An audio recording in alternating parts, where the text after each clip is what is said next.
you're setting up a development team of like 10 people, obviously you would want the best 10 people in the world, but that's not going to be possible. So how to assemble a great development team? You got me dancing in your store, burning everything we know, rising up as firefighters. Like how many juniors, like what kind of senior, and the level of experience. The reason I'm asking this is because although there are like so many developers, the tech stack kind of trails behind like what's trending in the rest of the world. For instance, a lot of the programmers here are system engineers, or like they're more geared towards Java, C, .NET, like all of these systems more than.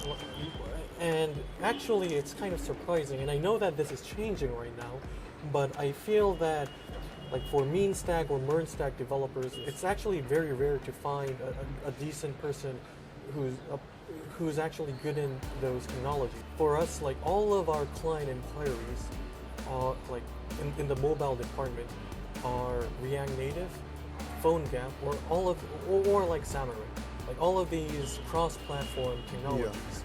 However, when we're looking for developers here, I feel that 99% of the applicants are from like C, Swift,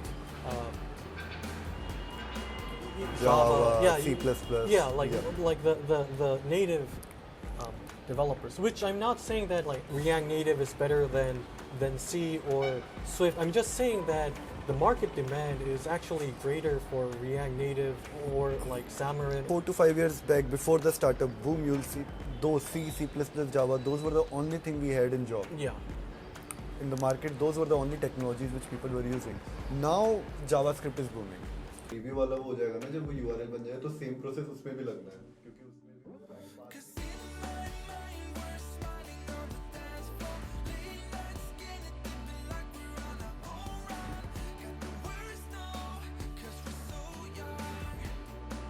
Like the way you go about assembling a development team, I feel, has a lot to do with also the culture of the particular company, like country you're hiring in. But in India,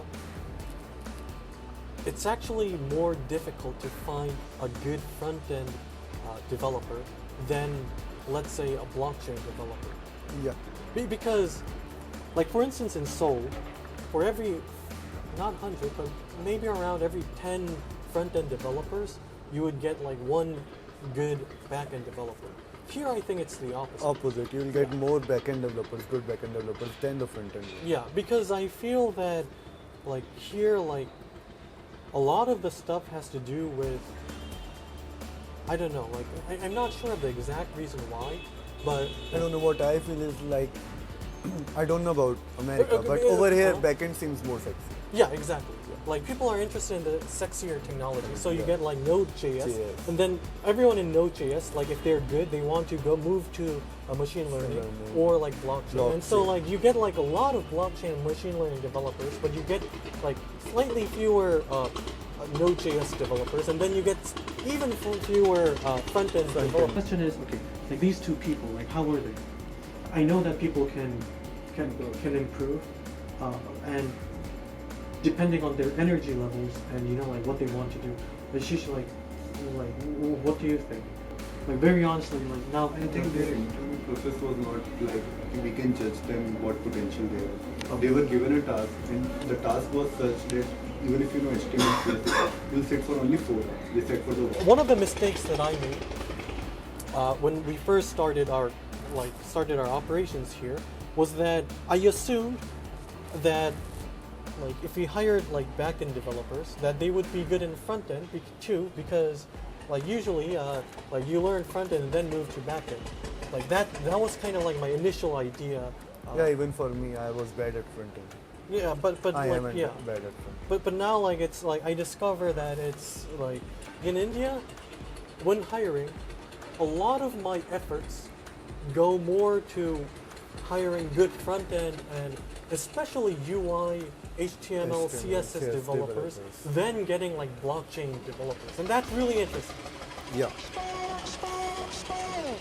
Forget what I told you, forget all about that tonight. Just remember the flame, you remember the flame, alright. Forget what I told you, forget all about that tonight. Just remember the flame, you remember the flame, alright.